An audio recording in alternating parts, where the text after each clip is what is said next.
Hello, it's Kadisha, and I'm back with another video. I kind of have a lot going on in the background, just to, I don't want to say warning, but yes, so I have the stove going in in the washer and dryer, so I apologize if you can hear that before.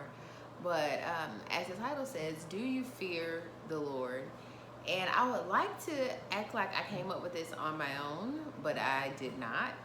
I was actually talking with a lady that we went gone to church together, so I kind of feel like she's my friend now. But she's an older lady, a different generation, and she was telling me about a guy, I want to say John Bevere, and how he was asking someone, when did you fall out of love with God? And the guy said, I never fell out of love with God, I just didn't fear him. And that just jolted me kind of back into reality, and it made me realize that oftentimes when we see people who say the name of God and we think like they cannot love God or they cannot know God because of the things that they're doing, and when it's really, when you dig a little bit deeper, it's not that they don't love God, because I'm sure when something happens they pray to God, or when they have a big accomplishment they say thank you Lord or whatever. But it's just like, because the Lord is not doing, and I can't say what he will do in the future, but because he's not smiting people down as soon as they touch the Ark of the Covenant or when they tell a lie, I feel like we start to take the grace of God for granted and we don't fear him as much. Ooh, excuse me, my eye is burning. I don't know what in the world that is. But the story shall go forward. And I feel like we can oftentimes take him for granted because we were like, oh, he's not doing this, so I can kind of do what I want and still say I love God or that I'm a Christian. And it really convicted me because, of course, none of us are perfect, and we can never act like we are because we are humans, and that's why Jesus came here, because we are imperfect people. However, there is a standard that the Lord has, and because we are his children and we say we love him, we should abide by the standard that he has. And like I said, just going kind of mimicking what I said, the reason why I feel like we don't is because he's not, because of Jesus, I feel like his grace is a little bit more sufficient for, for us, like he tells Paul, is a little bit more sufficient for us. So we just kind of do what we want to do day by day until we hit that rock, kind of hit that hard place, rock and a hard place, between a rock and a hard place. And the Lord, what jolts my spirit, because most of the time, we can say this, but when you have an experience that kind of help you put things into perspective.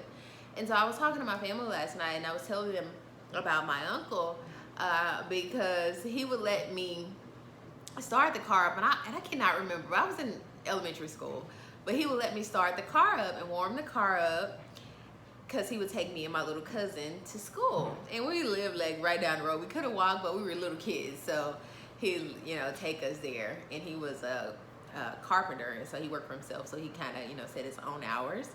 And one day, kids being curious. Now you can tell me I didn't love my uncle.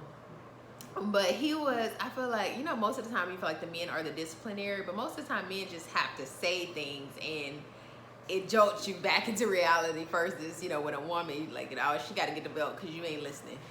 But one day I decided I'm going to hit the gas while I start the car up. And why I did that, why I think I could get away with it, I don't know. But I've just looked back on it, and I'm just so thankful that that I wasn't curious enough to try to pull it out of gear and do so. Because of course I could have ran into the house. Just how our driveway was made, like it would really ran into like the carport or the garage. But still caused a lot of damage, and I could have gotten seriously hurt. Anything, and my little cousin could have came out because we were just kids. We're really just kids. And I don't fault my uncle for that, because he let me do it, and I don't know for how long or when it started or whatever, but he let me do it, and he trusted me with that responsibility to start the car and come back in. And I feel like as women, look, I'm kind of rambling a little bit, but I feel like women, we're a little bit more responsible even at such a younger age, that that wasn't frowned upon. It looked bad because a little kid is starting the car and going back in the house. But anyway, I digress.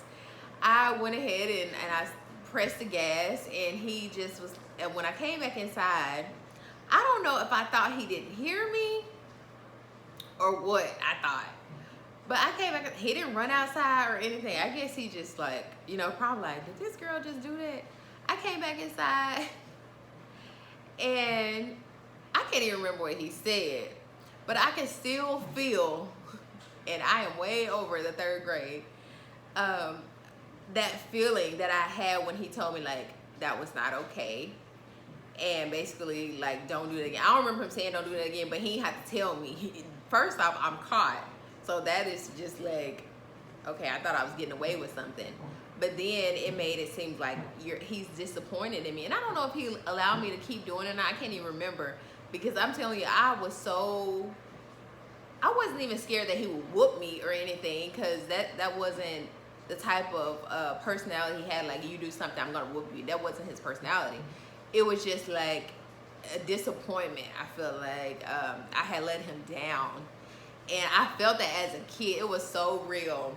But that's what the Lord allowed me to compare to my fear of him. Because, you know, when you're kids, you kind of do everything that your parents tell you. And because of you're not really scared of them, but you're like, the things that they could do if you did not obey, you're like, But then when we get to a certain age, we think that we can talk to our parents and say whatever we want. I'm so sorry. I don't know why my eyes are acting up.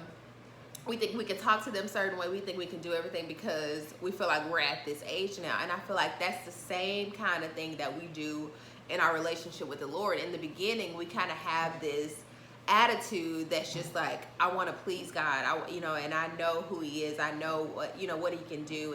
And not, like I said, it's not more of a fear, like I'm scared of him, but it's more like a respect I have for him and that I don't want to let him down. And so I just want us to get back to that, and me, myself personally, because I realize that most of the time we do live for ourselves. We do things that we want to do, and we ask God to okay it later. And that's not the fear of the Lord at all. And, the Bible talks about we should walk out our salvation with fear and trembling. And it's not like, like this, but it's just like being very intentional with the way that you live your life.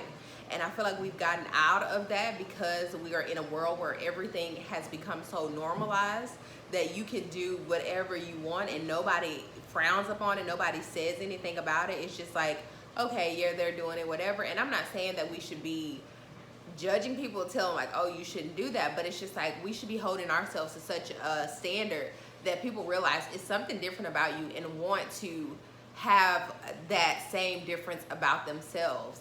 And of course, it's not us. It's because of our love for Jesus, but also it'll be our fear of God that only we can allow to basically lead our lives, if that makes sense. So when I heard that, it was just, oh my goodness, it was so profound and just so eye-opening, and it just made me realize like, oh my goodness, I need to be more intentional with my walk, and not only with Christ, but just my, that's the standard of my walk with Christ, and just how I live my life. Because like I said, it's so easy when you've been a Christian for however many years to think like, oh, I can just do this or that, and it's just like, no, you can't.